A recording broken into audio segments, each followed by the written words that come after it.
Awesome. Okay, great. So hello from my screen. Last time we talked about for loops, we revised for loops, and we also introduced while loops. So now today we're going to be like distinguishing between for loops and while loops and seeing differences between each. And we're actually going to be solving two different questions using for loops and while loops, just so we can solidify our knowledge in both loops. And these questions are actually part of the practice questions. So I thought it would be nice to again together and perhaps start with the first one and start with solving it through or like by using a for loop. So we are going to try to find, so we are going to ask the user to enter n, and we are going to find 2 to the power of n using a for loop. Okay, so this was part of the extra practice questions, but I want us to solve them together because these are really, really fun questions and they can, so it would be nice to solve them together. Let's start with for loops first. So I want someone to volunteer and help me write a program from scratch that could help us find 2 to the power of n. Who would like to help me? I'm going to start with the first step.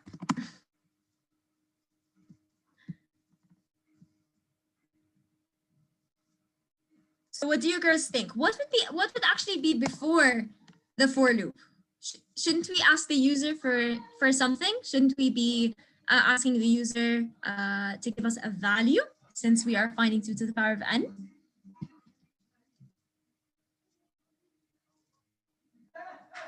What do you think? What would be our first step?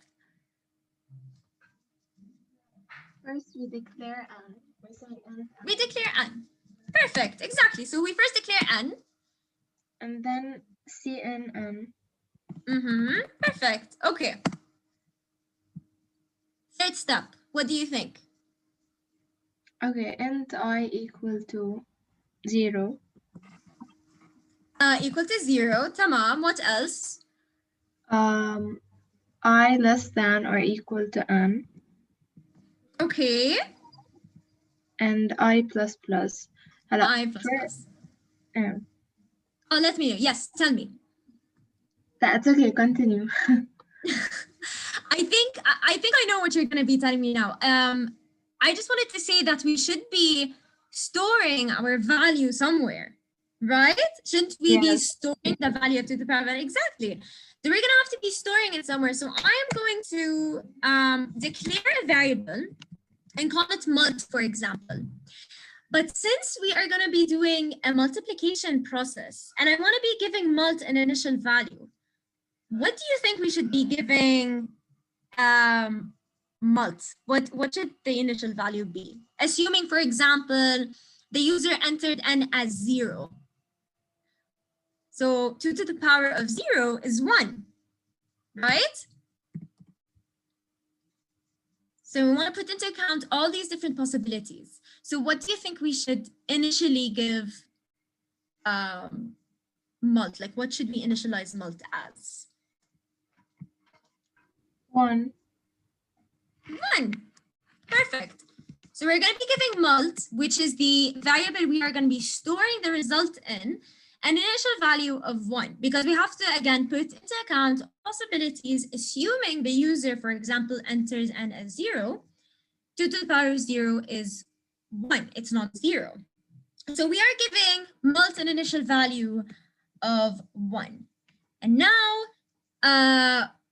we're starting with the tricky part. So how exactly can we use this loop to find 2 to the power of n? What do you think? I'm going to give you the first step. Since we're storing the value in mult, what do you think?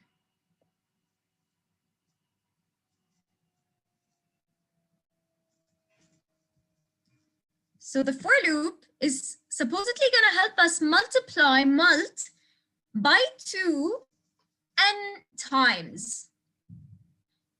So if it was 2 to the power of 2, it's going to multiply 2 by 2 twice. So mult is going to be 1 times 2 times 2, which would give us 4. And so on and so forth. So how are we going to be multiplying mult? Or how are we going to be using mult to find 2 to the power of n? What do you think?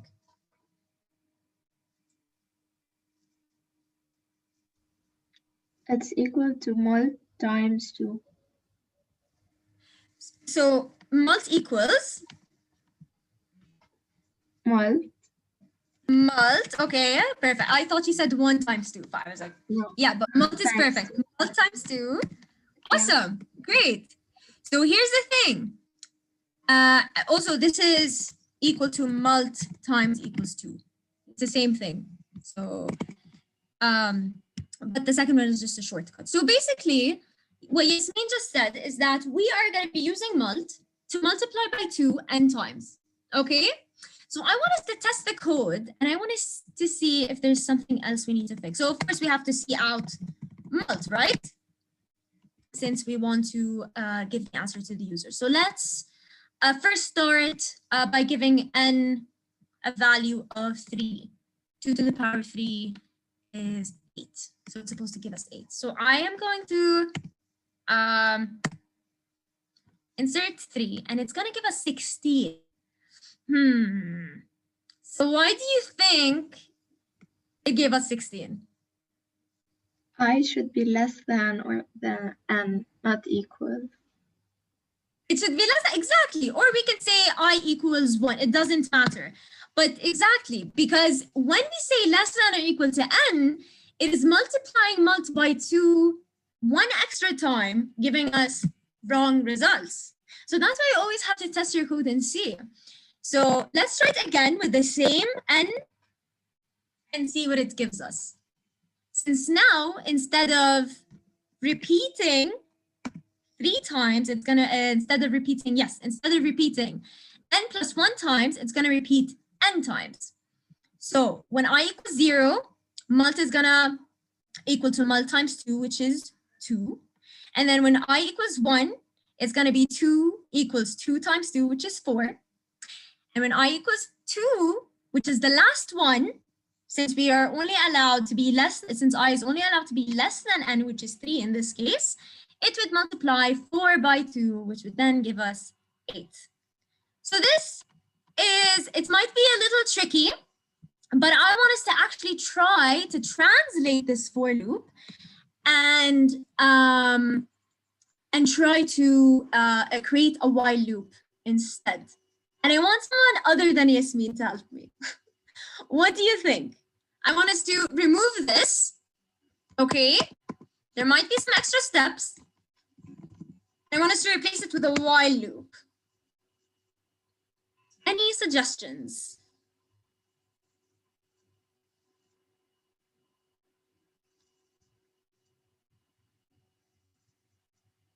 What do you think? So with a while loop, I personally I prefer for loops because they're a lot more compact. And last time, if you remember, we forgot the increment. So it went on an infinite while loop, which is something we always want to avoid. So basically with a while loop, there are extra steps, but sometimes a while loop can help you achieve something that would be a little difficult with a for loop. But I just want us to repeat the same exact question, which is 2 to the power of n, using a while loop. What do you think? What would be our first step?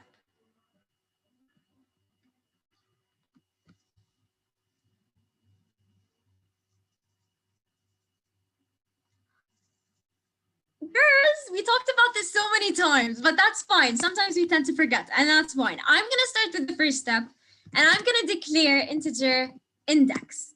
Okay? And what did we give the index variable, or what did we give I an initial value of last time in our for loop? We gave I an initial value of 0, right? So we are going to give index a value of 0, and index here is going to act as the integer I in the for loop that we previously wrote. And now I want you girls to help me. I'm done giving you hints. I want you girls to help me write this. What do you think?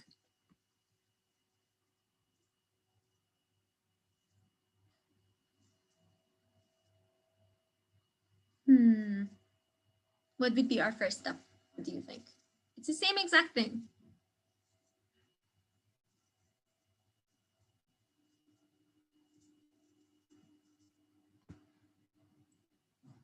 Does anyone have any ideas? Anyone?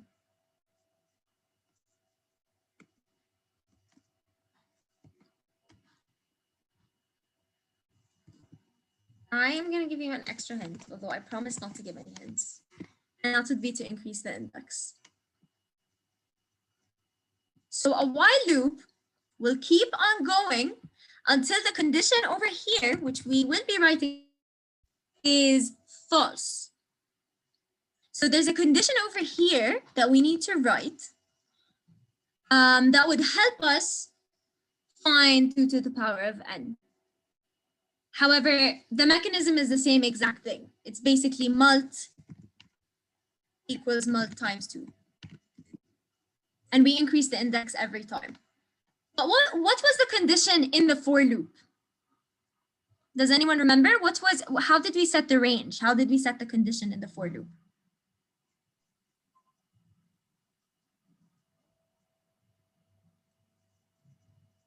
Yes, Zaha.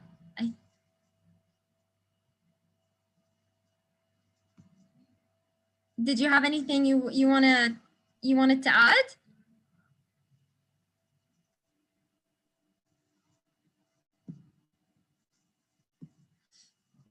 I can't really hear you, so I'm not sure.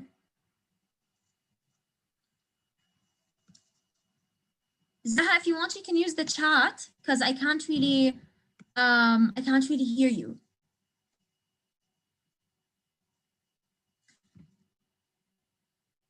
Okay, so what do you think we should use for the condition? We are multiplying mult by 2 n times. Okay, let's check the chat. We said that I is less than n. Exactly, excellent. So I is less than n. Index, since we called our I here index, we are going to say index is less than n. Perfect, excellent, Zaha. So it's the same exact thing, just with a couple of extra steps. So in a for loop, we only needed 2 lines of code. Using a while loop, we needed 4 lines of code since we had to declare another variable called index. So this is the same exact thing. All we need to do is set our condition just like we set it in the for loop, and we set it as index is less than n. We multiplied mult by 2, which we gave an initial value of 1, since we can't give mult an initial value of 0, or else the result would be 0. So we gave it an initial value of 1, and we increased the index until the index was less than n, which would then give us the result of 2 to the power of n. I'm going to try to use 4, for example, and there you have it. It gives us 4. It gives us 2 to the power 4, which is 16. I'm going to try something else. Let's try 5, for example. 32. Awesome. So our code is working. So now we could write 2 to the power of n. We could write a program that could find 2 to the power of n using a for loop and a while loop. So simply a for loop, all we had to do is use 2 lines of code. And with a while loop, we had to add a bunch of extra stuff. But it's important to know and to distinguish between both the loops. So I want us to actually try to solve the factorial. Okay, now factorial might be, and I'm going to delete all of this because I want you to help me write it from scratch. Factorial is basically, for example, when we say 5 factorial, factorial is given as an exclamation mark. 5 factorial is basically 5 times 4 times 3 times 2 times 1, which is 120. And 4 factorial is 4 times 3 times 2 times 1, and so on and so forth. And 3 factorial is 3 times 2 times 1, which is 6. So this might be a tricky one, but I'm pretty sure you, because it's very, very similar. It's very similar to the 2 to the power of n example. And I want us to try to write a program that would help us find the factorial of a number using while loops and a for loop. So let's start with the for loop, just like we did before.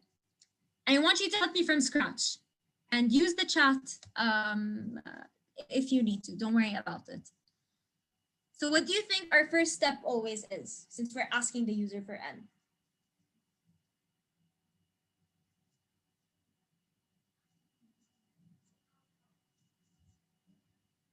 So our first step is to declare n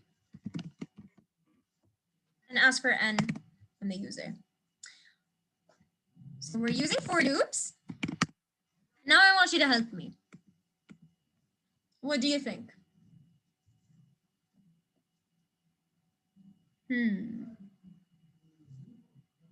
Should we declare another variable? That's another hint. Should we declare another variable just like we did in the 2 to the power of n example?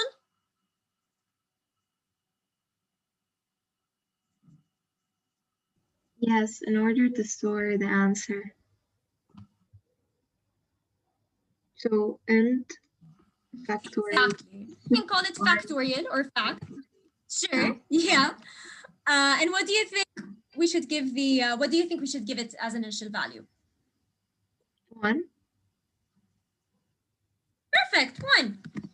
Since here we are multiplying again, and we can't, if we multiply a value by 0, regardless of any other values we are multiplying after it, it's always going to be 0, which means our whole entire solution is incorrect. So perfect. Excellent, Yasmin. How do we find the factorial now? The for loop. This is the tricky part. Let's start with integer I. What do you think?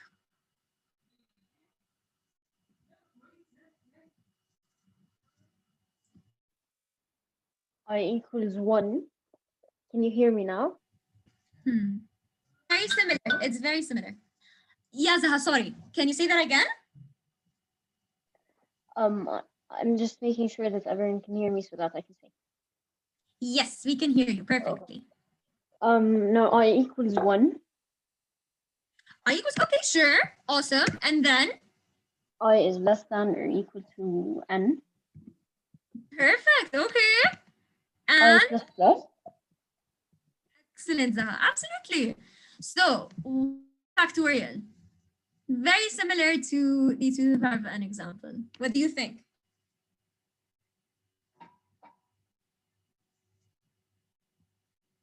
What do you think?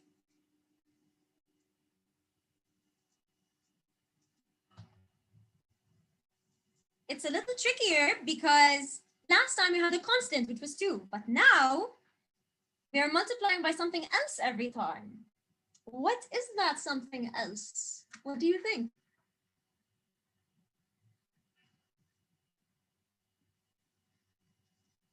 I'm going to give you a hint. It's something over here. Is it I? Yes, absolutely. It's I. Since we're multiplying, so for example, when we go with 5 factorial, we are multiplying 5 by 4 by 3 by 2 by 1. And I goes from 1 to n. And that's why here we had to include less than or equal to n.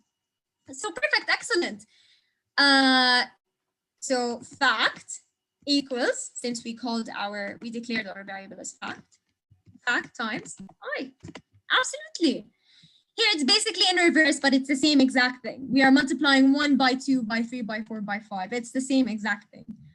And then the last thing would be to see out the variable we stored the result in.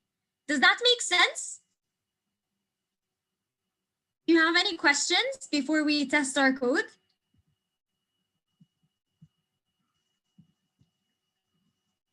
Okay, I'm going to run our code and I'm going to try to see in 4. Awesome, 24. Let's try a bigger number. Let's try 5. 120 and so on and so forth. And if we go with 6, 120 times 6, which is 720. So this is basically how we can use for loops and while loops to find many different and various different mathematical, let's say, equations, or if we can find exponential functions, if we can find absolutely anything, if we want to find indices,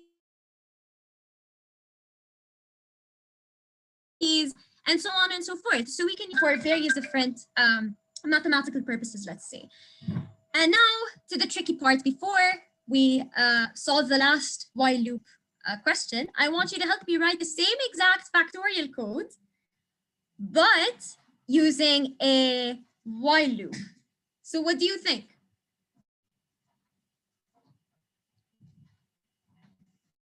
Who can help me with that? The same exact thing, just using a while loop. I'm going to remove all the, actually, I'm going to keep the out fact. And I want you to help me. What do you think? We first declare index equal to 1. Absolutely, okay. Okay, while index is less than or equal to n. Perfect, okay. Okay, fact Yes.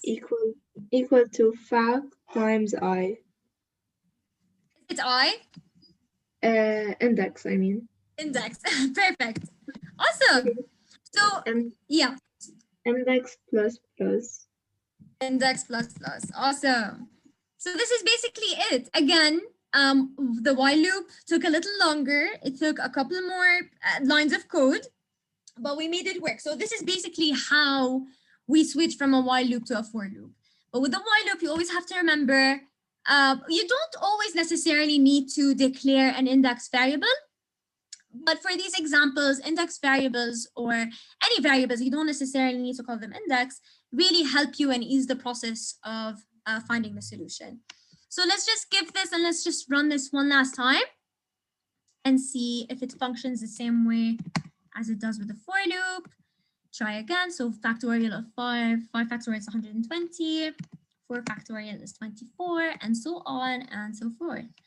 Perfect. So we attempted 2 to the power of n and factorial using for loops and while loops. So I think we should head to something a little more difficult and try to solve a code forces question that's actually very, very fun.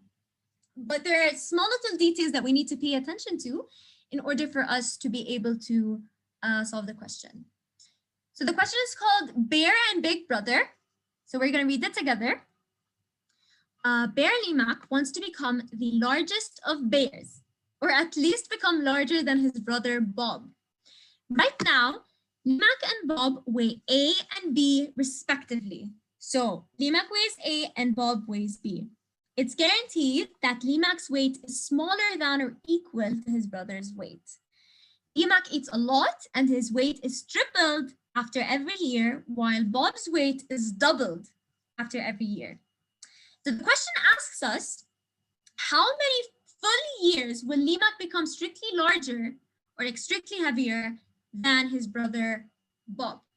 So we have Limak and Bob and they're bear brothers, and Limak wants to become strictly than his brother Bob. And one important detail that we need to pay attention to is Limak's weight is tripled after every year, while Bob's weight is doubled after every year.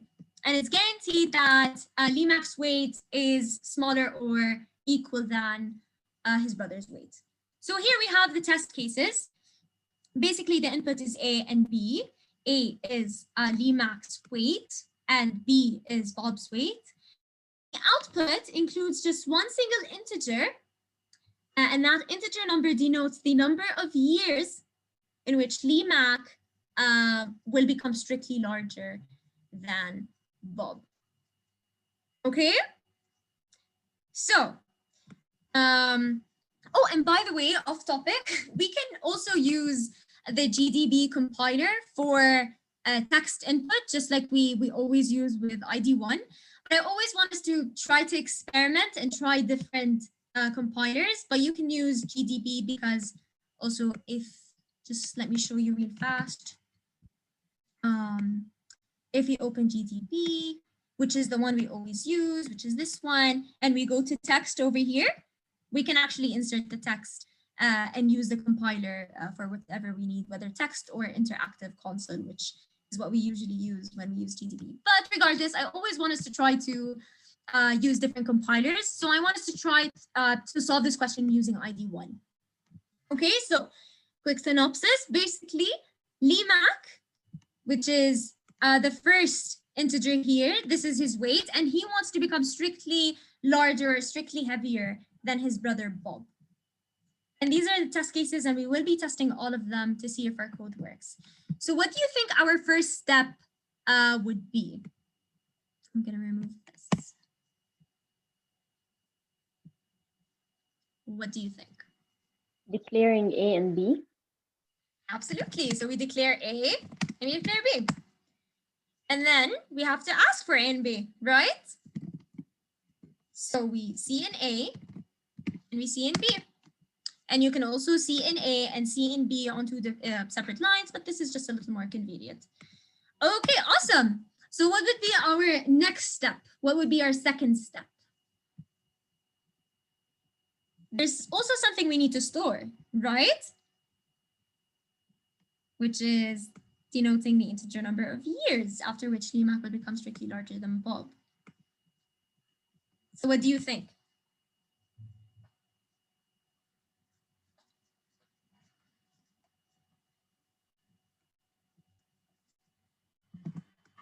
We have to store it somewhere, right? So I'm going to go with year. I'm going to store years. I'm going to store the number of years which we will be printing out in a variable called years. Okay, and now it's your turn. How are we? This is a tricky question, by the way, but we're going to solve it together. So how can we figure out the number of years which Limac will be strictly larger than Bob? What do you think? What should we be using?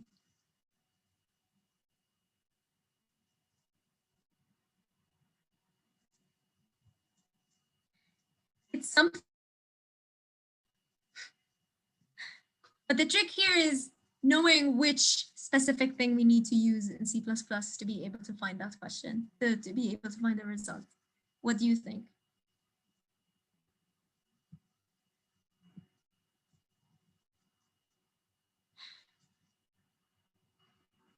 Okay, so let's go back to the question and read it. Well, not maybe read it again, but let's talk about it again. So basically, what we have to figure out is the number of years in which Limac will be strictly heavier than Bob. So let's trace this and let's do some math. So now Limac's weight in the first test case was 4, assuming kilograms, assuming any unit you want to use. And his brother Bob's weight is 7 kilograms. So in order for Limac to weigh strictly heavier than Bob, and since Limac's weight is tripled after every year, we have to triple 4 and double 7, since Bob's weight doubles every year. So 4 times 3 is 12, and 7 times 2, since it's doubled, is 14. Is 12 strictly greater than 14? Is 12 greater than 14? No. No, right? So does that mean that Limac got to his goal? No, because Limac's weight and Limac's goal is to be strictly larger than Bob. So not less than or equal to Bob's weight, but strictly heavier than Bob's weight. So we try again. So in the second year, Limac's weight tripled. So 12 times 3 is 36, and Bob's weight doubled. So 14 times 2 is 28. So I think things are changing around here. Is 36 greater than 28?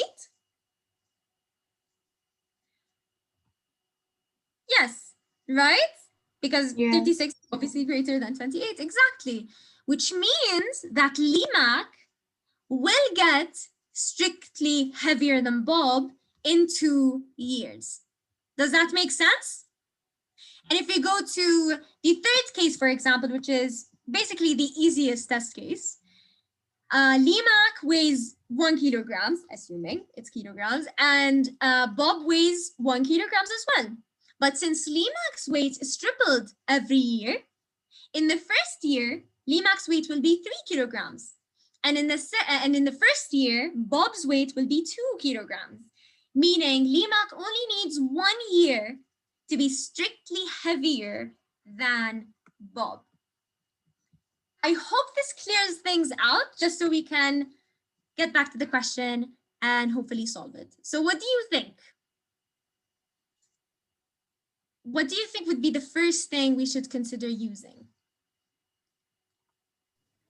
A A while loop. Perfect, absolutely. A while loop.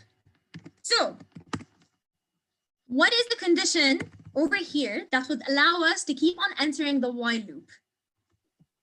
While A is less than B.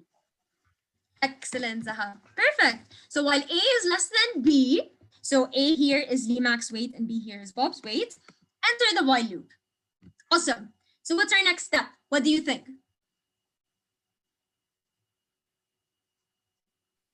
Maybe you should multiply A by 3.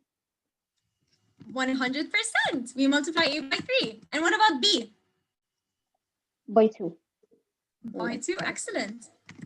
Okay, so when we multiply A by 3 and B by 2, does that mean Limac got to his goal? To his goal weight, which is to be strictly larger than Bob? There's an extra step that we need to do.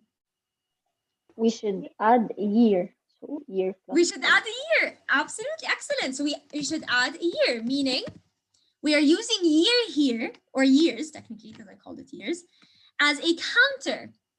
And what did we say about counters? You remember we said that we should always be giving counters initial values just so we can disregard any errors or garbage values. So what do you think we should give years here? Should we just leave it as it is or give it an initial value?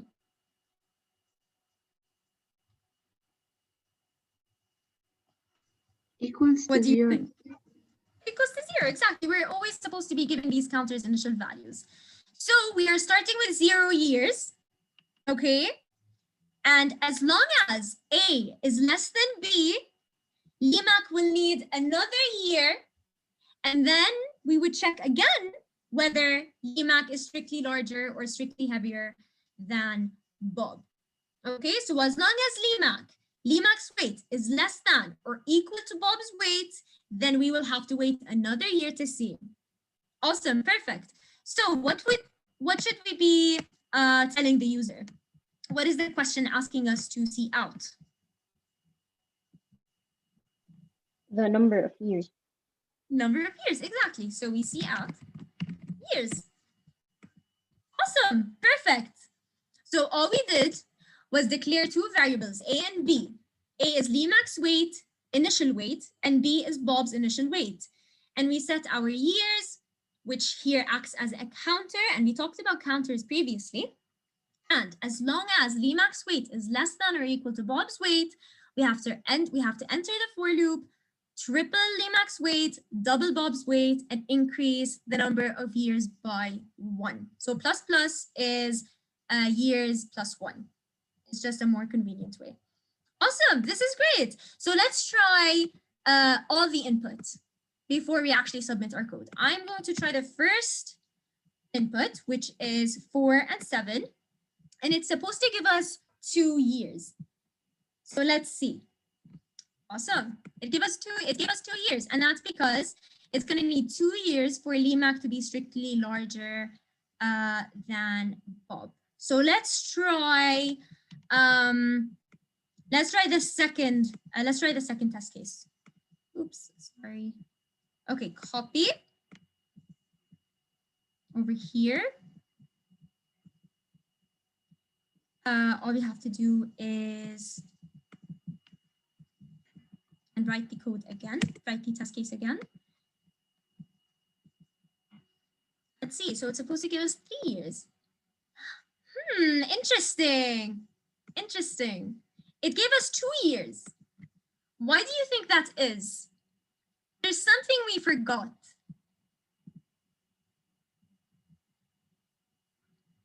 What do you think? It's one tiny detail. Just one tiny detail. Less than or equal to be? Exactly, 100%. Because here, and I kept on repeating it because they stressed it over here as well, Limac has to be strictly heavier than Bob, meaning they cannot be the same weight, and Limac cannot, his weight cannot be less than Bob and cannot be equal to Bob's weight, meaning we will only enter the while loop if Limac's weight is less than or equal to B. Excellent, Zaha. So let's see what the while loop would give us now. Let's see what the compiler would give us now. Perfect. So it gave us 3 years because now at some point, Limac's weight will be equal to Bob's weight, which is something we do not want since we want them to be strictly heavier. So it will enter the while loop again and increase the number of years. And this is the last test case, which we already talked about. Let's see what it gives us. Awesome, so it gave us 1. So it's very important to test all of the test case provided because we tested the first test case and it gave us 2, right? However, like it gave us the right answer, but the code wasn't right because when it came to the second test case, we discovered that there was something wrong.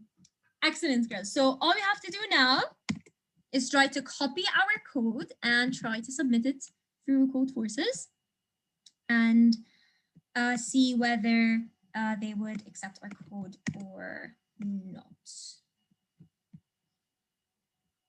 So let's see. Our code has been accepted. Awesome. So do you have any questions regarding Bear and Big Brother? It is a tricky question, but I'm glad we figured it out together. I'm honestly very, very happy we could solve this together that fast. That's great.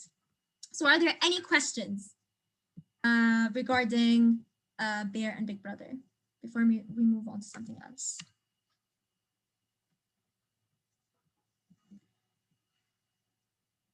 Okay, awesome. So I think we're all good. Now I want us to, okay, so awesome. I think we have enough time to introduce a new topic and perhaps solve a couple of questions. So far, we talked about different data types. We talked about if statements, for loops, while loops, and these are all very, very important concepts in programming.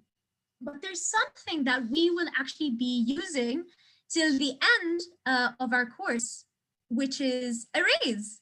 Now, arrays are very, very important in all programming languages, not just C++, because they really help us ease the process while writing the code. So we talked about data types, we talked about different variables, and we talked about integers, characters, Boolean variables. We also talked about float and double, and we talked about strings. But the thing about variables is that we can only store one single value in a single variable. So for example, if we have integer x, we can only give x a single value. You can only have one single quantity, which is 10 or 500 or 1000. And when we have a character data type, for example, we can only give it one character. If we have a string, we can only give it one string, and so on and so forth.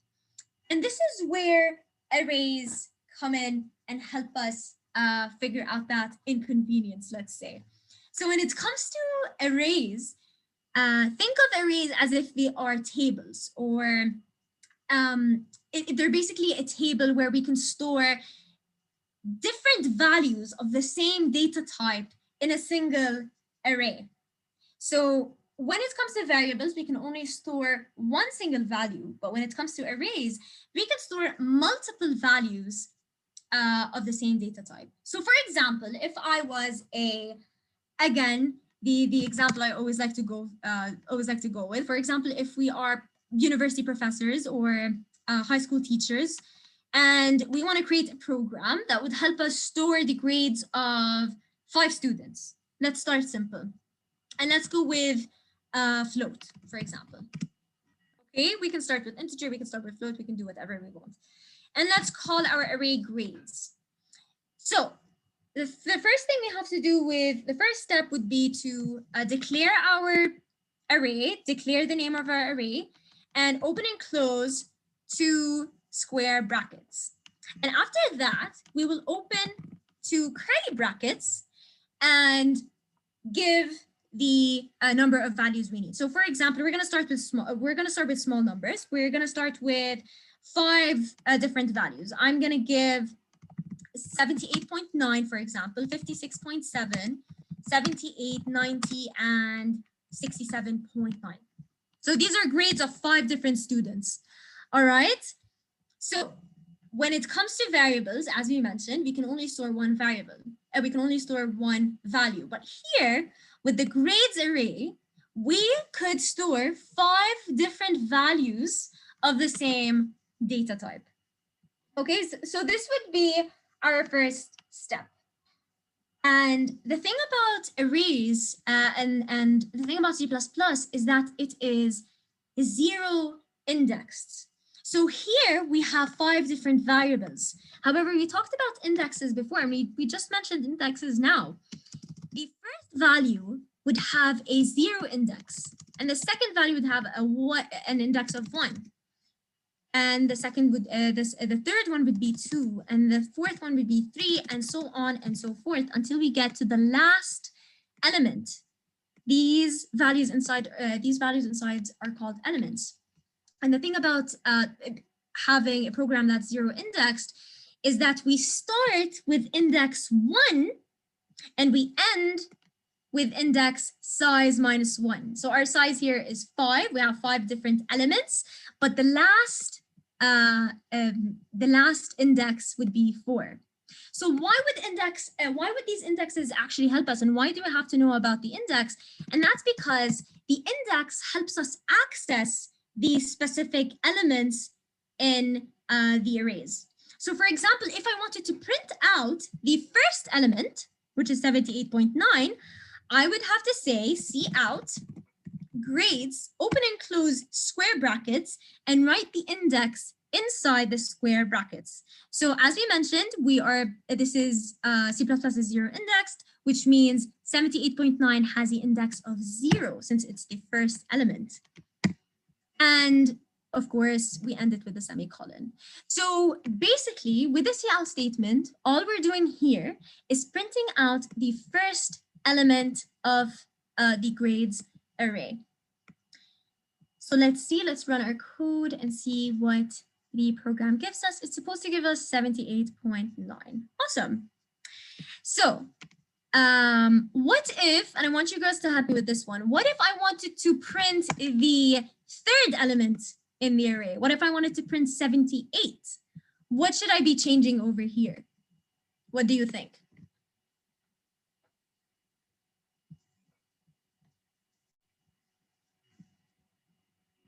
So in the square brackets, I want to include the index of the element I want to print. So if I wanted to print 78 and we start from 0, then the third element would have an index of, who can help me? 2, exactly. So always remember, we start with 0 index and we end with the size -1. So here, since we have 5 values, this value, which is the last value in the array, would have an index of 4 and not 5, okay? So let's try this out. Grades in between square brackets 2 is supposed to give us the third element of the array, which is 78. Awesome. And the cool thing about the arrays is that they act exactly like variables. For example, if I wanted to change the first element in the array, I do not want it to be 78.9. all I have to do is simply reassign it, but include the index I want to reassign. So if I wanted to change the first element, which has an index of 0 to 50, for example, that's all I have to do. And if I want to see it, I go with grades, same process, and include the index in square brackets after we name the array variable, after we rename the array name. So all I did here was reassign the first element and give it a value of 50, and it took the changed or the altered value. Okay.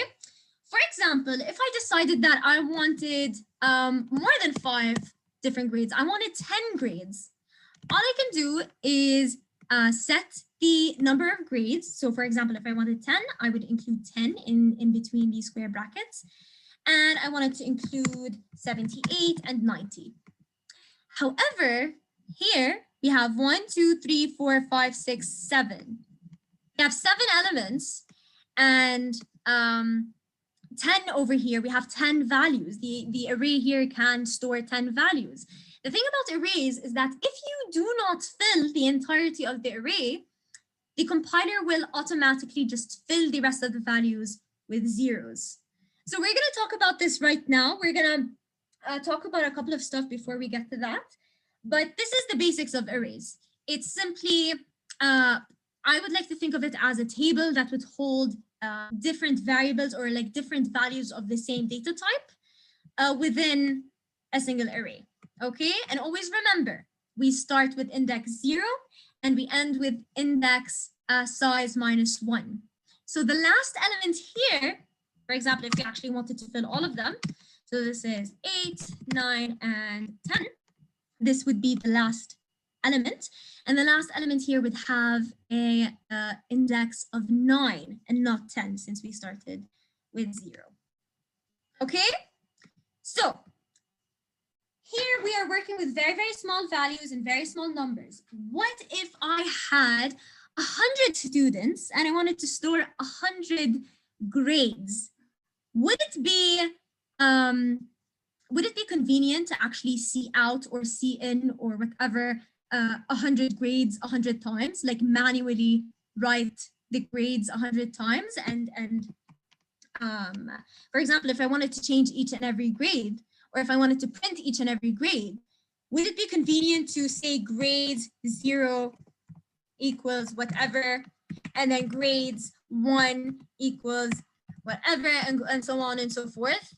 Would that be convenient? Absolutely not. That would not be convenient nor efficient. And there's something we actually talked about throughout our course that would help us with that. So what do you think? What do you think we can use that would help us access the elements in the arrays in a more convenient and efficient manner? We can use an array, and we can use the indices instead of, assigning each value. Exactly. So we have to access values of the arrays using the index of each and every element. But what if I wanted to print all of them? What if there were 100 grades? There's something that we took that would help us access each and every index without manually having to write them down and creating or like writing down 100 cout statements. There's something that we can use. What do you think that would be? What helps us with that? Something we talked about today. A for loop. Exactly, a for loop can help us with that. So I want to see out all these variables. I want to see out all these values. I want you to help me with that. What do you think? What do you think I should include here in the for loop? The same exact thing we used to do. And I equal to 0. Mm-hmm. I is less than. Perfect. Less than. Length dot grades. Okay, so we're gonna stick with 10 for now. We're gonna stick with constant values. Okay. So we're gonna go with less than 10. 10. Exactly. Okay. And I plus plus. I plus plus. Awesome. This is great. So Yasmin, why did you decide to start from 0?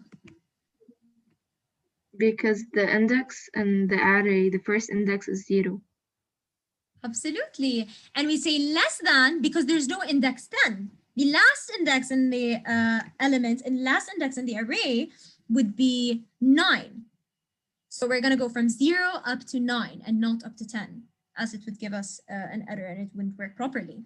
So as I mentioned, I want us to print the values of the grades inside the array right now. Who can help me with that? So C out, less than, less than. What should I include over here? What do you think?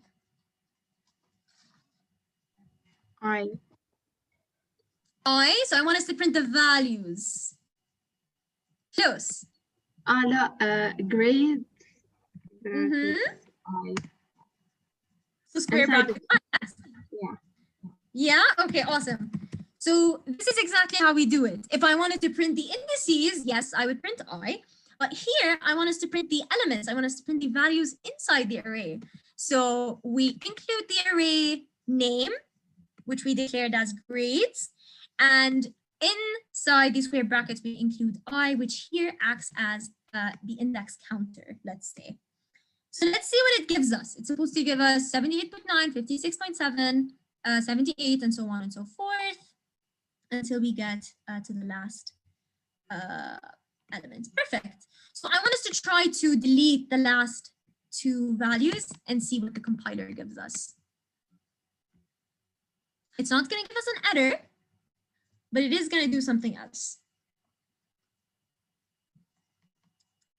So as we mentioned, it would give us 0, 0. So if you did not fill in any other values, it would give us 0.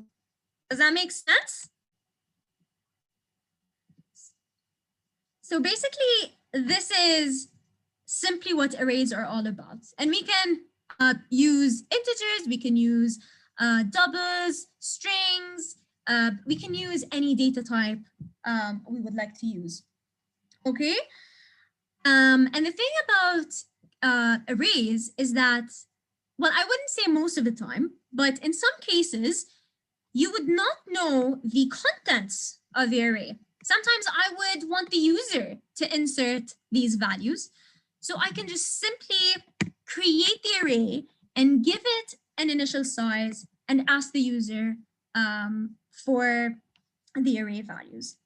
Okay, so you don't always necessarily need to fill in your array or give your array initial values, but you always have to give your array an initial size. Okay, so today we're going to start with very simple questions. So we can actually start with, or like at least increase the difficulty next time. So we're going to start with very, very simple questions now. So what if I want to ask the user for the values of the array, and then I want to print them. I want to print them out, and that's it, just for now. So for now, I'm going to remove this for loop, and I want us to write it from scratch, and I'm going to go with 7 values, for example. We're going to start with constants now. So I want us to ask the user to input the grades, and then I want our program to print out these grades respectively and in order. What do you think? What would be my first step? I'm going to start with prompting the user. I'm going to go with please enter grades. Okay? And I want you to help me. What do you think?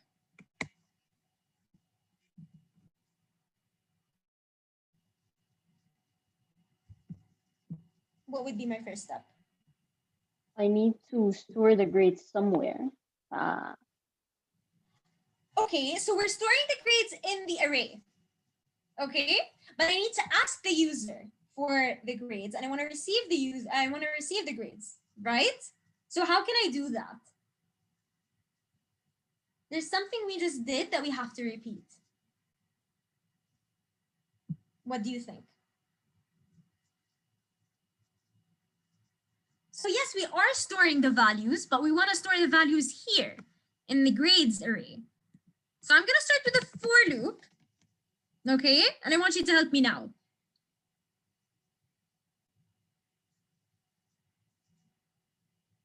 What do you think?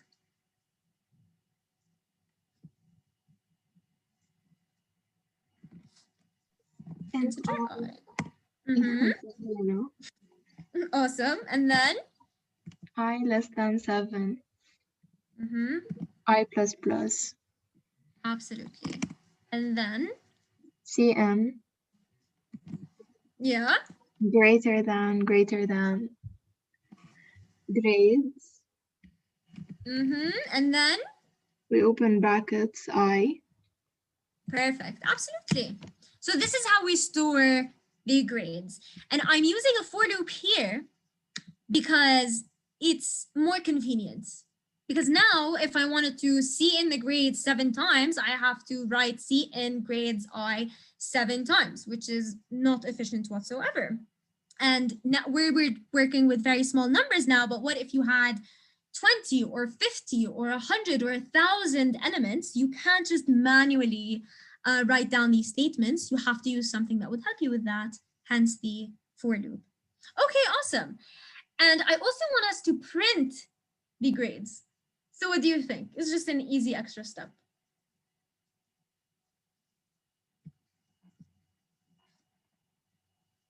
I want us to receive the grades first, and then I want us to print them all at once.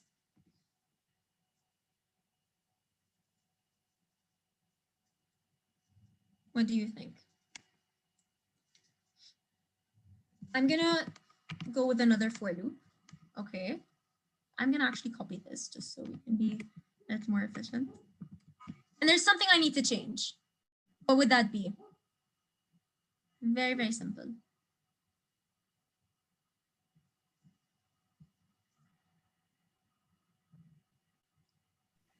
See out instead of see in. See out. Perfect, exactly. And of course, we have to change the arrows. So less than, and print out the grades. So I'm gonna, just so we can be a little more organized, I would see out the entered grades are, okay, and see what the compiler would give us. Let's give it a shot. So it's gonna ask us for the grades. I'm gonna just go with random numbers. Random numbers. Oh, I forgot the end line. It's fine. So basically, it printed out 67, 89, 34, 23, but they're all compact and like they're all next to each other because I unfortunately forgot the end line. So this is basically how arrays work. We ask the user for the grades. We are storing the grades in the grades element, which is of a float data type. And all we did was add another for loop and see out the grades. Okay, so I want us to try something else, and I want us to keep this for now, but I want us to find the sum and the average of the grades. So who can help me with that? I'm going to keep this just so we don't have to repeat it again. We're simply asking the user for the grades, okay? But I want us to find the sum and average. So, any ideas?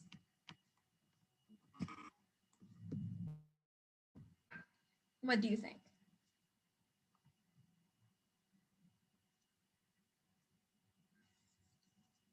So who remembers how we used to find the sum with just normal variables? What did we used to do?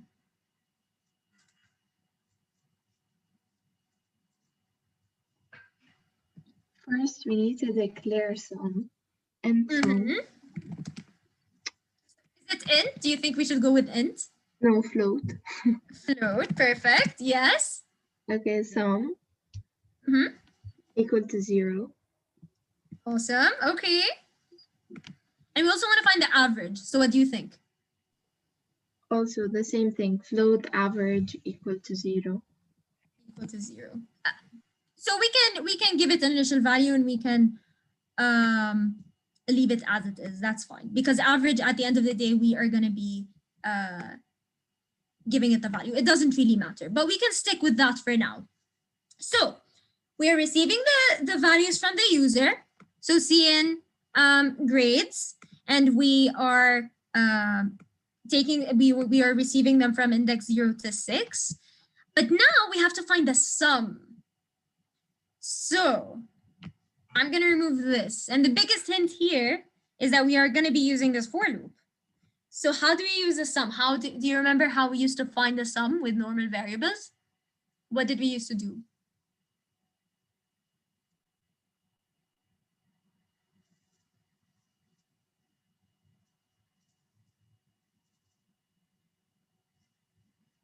What do you think? How do you find the sum?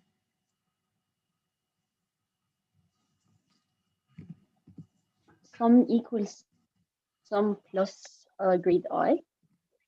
Absolutely, perfect. Grades I. So here, the for loop is gonna add the grades all together, okay? And we are storing the grades here in the sum variable. And now all we have to do is see out the average. And that's the easiest part. What do you think? See out average of students, or like average of grades, equals, what do you think? Average divided by 7. I mean sum divided by 7. Sum divided by 7. I actually wanted us to put this in average, but now average is not very important. We can also say average equals sum divided by 7 and see out average, since we already have the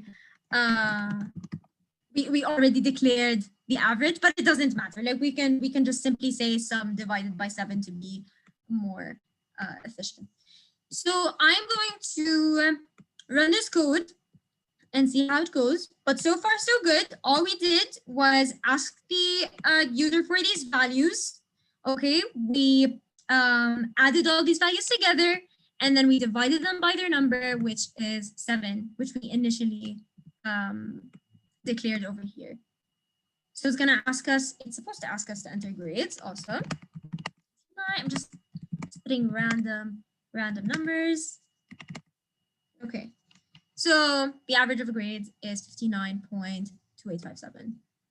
Okay, so this is a simple question. I think it's time to ask a tricky question.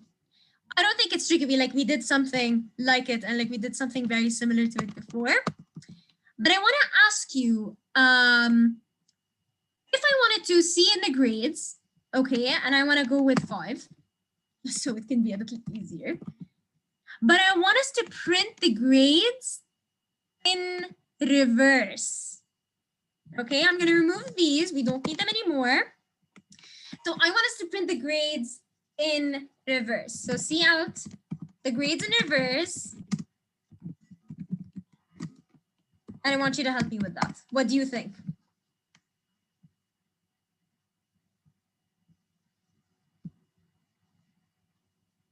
How can I print them in reverse? It's a tricky one, but we did something very similar before.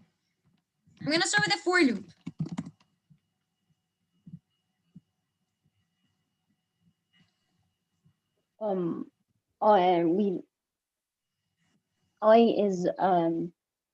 We start with 5, so I equals 5. Absolutely. And then yes. greater than 0. Is greater than 0, and then I minus. Minus, absolutely. And then over here, we are cout. We are simply printing the grades. So all we have to do is grades, I and L. Perfect, excellent. So in order for us to print the grades in reverse, all we have to do is simply reverse the index in the for loop. So we started from 5, which we declared here as the size of the grades array, and we ended at 0. Oh, but there's something actually we need to consider here. But let's try to run our code and see what we can do here. So it's going to ask us for the grades again. It's going to ask us for 5 grades now. So there's something wrong. there's something that we did wrong over here. So what do you think that would be? Because if we did it correctly, it wouldn't print this very, very random number. There's something over here in the for loop. So where do we start the index? 4. We should start from 4, right? And what about the I? It's greater than or equal. Greater than or equal. So I actually wanted us to try I equals 5 and greater than 0, just so we can get the hang of it and understand that there is no 5 index, okay? We can't, in the array, we always start from 0 and end at size -1. So I wanted us to actually do this question just so we can always remember that there is no size index.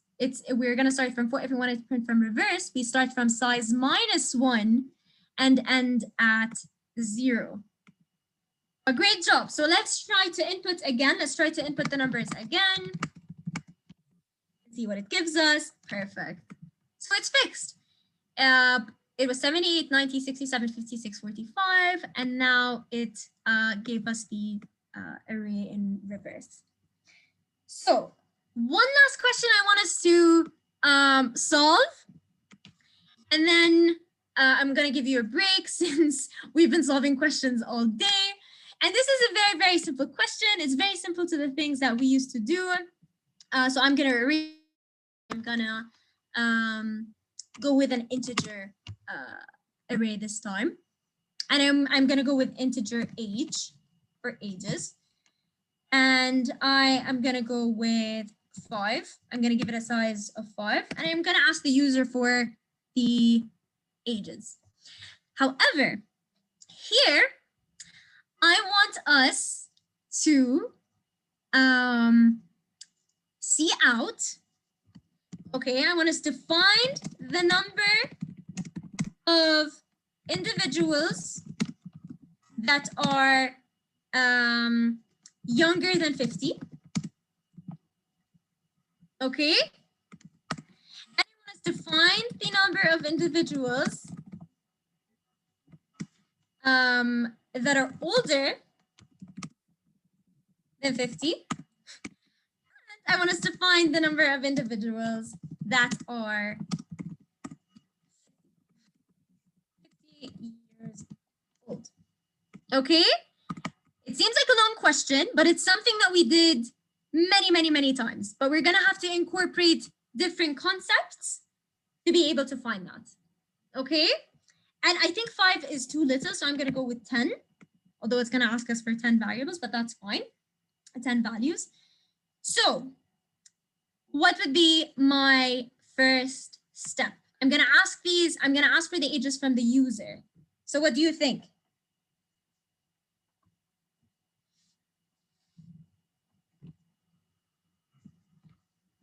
We're repeating the steps. How do we ask the ages from the user?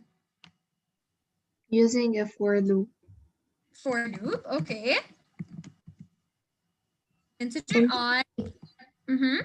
Equal to 0, I less than 10, I plus plus, and then Cn greater than grade I. Age, I mean. Awesome. Okay, I think it's faster because I'm typing it down, but perfect. Awesome. So now it's time to find the number of individuals that are younger than 50, older than 50, and that are 50. So what would be our next step? Where are we supposed to store all these values?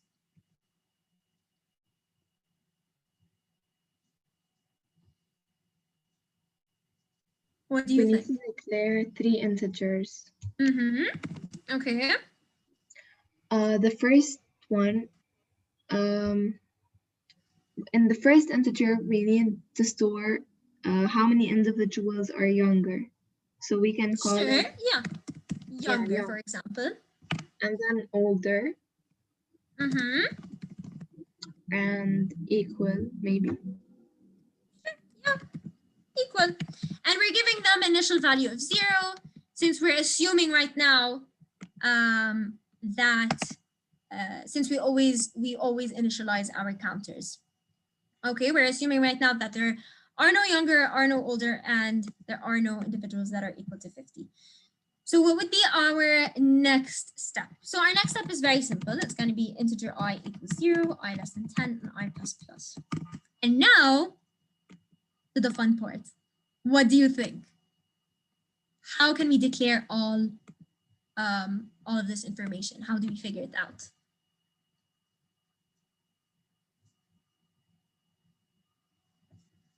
With an if statement. Perfect. Okay, if ages I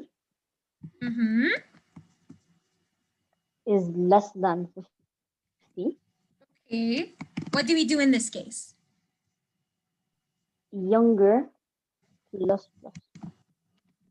Perfect. Absolutely. And what about else if? What do we include here in the condition? Same thing, but greater than 50.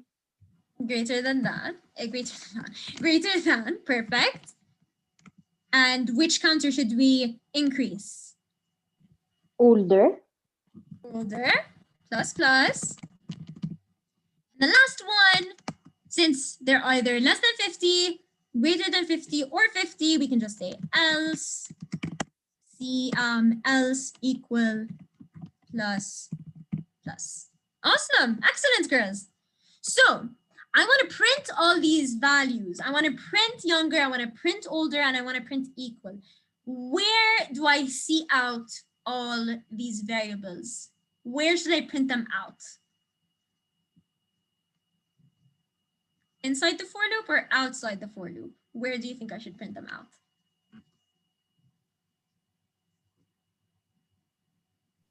Outside. Outside, exactly. So we can say C out younger than 50 equal, and we say younger and line. Same goes for the rest. I'm just going to copy and change older than 50, older. And the last one would be equal to 50. And all we have to print out is equal. Okay, so this was a very simple example. It's a little longer, but all we did here was ask the user for the age. We can prompt them here, see out, مثلا, we can say see out, please enter ages. Just for the sake of clarity, we enter the ages, we declared our counters. If the age is less than 50, younger plus plus, it means we have a younger individual. Greater than 50, older plus plus. Else, since they're either less than, equal to, or greater, we say equal plus plus. And we can also say else if ages equals 50, but it's unnecessary since we've covered all of the possibilities. So let's try it and see what the code gives us. So it's going to ask for the ages. I'm going to go with very random ages and see what it gives us. Oh, there you go. So there are 4 individuals that are younger than 50. We have 1, 2, 3, and 4. Older than 50. 1, 2, 3, and 4. And individuals that are equal to 50. 1 and 2. So 4 plus 4 plus 2 equals 10, which is the number of elements we have in the array. Awesome. So these are very, very simple questions that we're going to that we went through today. Just a quick introduction to arrays. However, prepare yourself because next time we're going to be delving into more difficult questions and delving into ways where we can use arrays in different situations and for different questions. But for now, I think we're good since we discussed so many questions and we solved so many questions. And I don't want to tire you girls too much. So thank you for today. It was absolutely amazing. I am going to stop sharing the screen.